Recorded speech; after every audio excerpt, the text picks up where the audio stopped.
Ravivez votre foi à travers les Écritures inspirées de Dieu. Voici votre lecture de méditation quotidienne.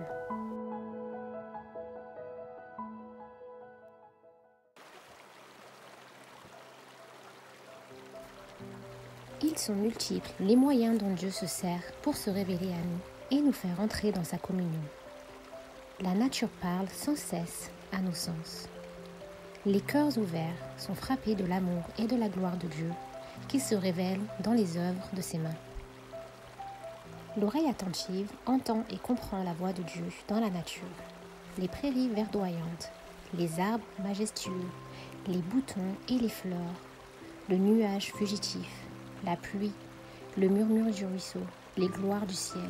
Tout parle à nos cœurs et nous invite à faire connaissance avec celui qui a créé toutes choses.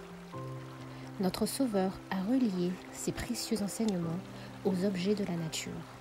Les arbres, les oiseaux, les fleurs de la vallée, les montagnes, le lac, la voûte azurée, notre entourage, aussi bien que les incidents de la vie, de chaque jour. Tout a été associé par le Seigneur à ses paroles de vérité, pour nous rappeler constamment ses enseignements, même au milieu des tracas de la vie. Dieu veut que ses enfants apprécient ses œuvres et prennent plaisir aux beautés simples et tranquilles dont il s'est plu à orner notre demeure terrestre. Il aime ce qui est beau, mais il affectionne par-dessus tout la beauté du caractère.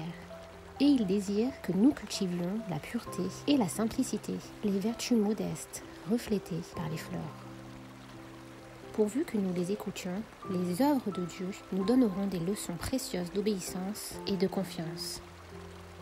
Depuis les étoiles qui suivent de siècle en siècle dans l'espace infini leur sentier invisible jusqu'à l'atome imperceptible, la nature obéit à la volonté du Créateur.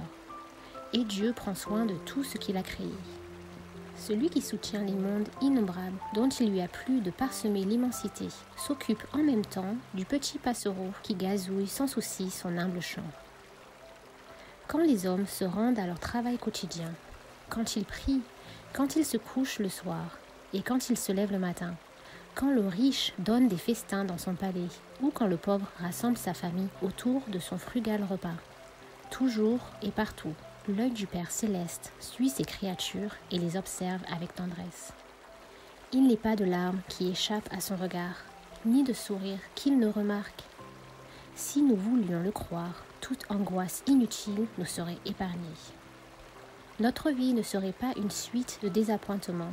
Toute chose, grande ou petite, serait remise entre les mains de celui qu'aucune multiplicité d'occupations ne tracasse et que n'accable aucun fardeau. Nous jouirons d'un repos d'âme que beaucoup ne connaissent plus depuis longtemps. Quand vous vous sentez transporté d'admiration par les beautés de la terre, pensez au monde à venir. Qui ne connaîtra pas la souillure du péché, ni les affres de la mort, et d'où aura disparu toute trace de malédiction.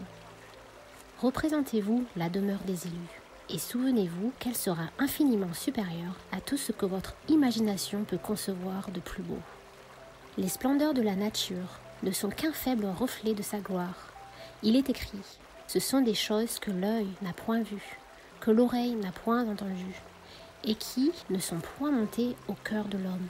Des choses que Dieu a préparées pour ceux qu'il aime. Dieu nous les a révélées par l'Esprit.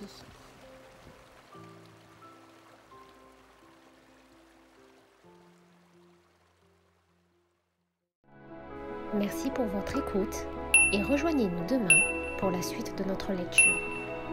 Que Dieu vous bénisse.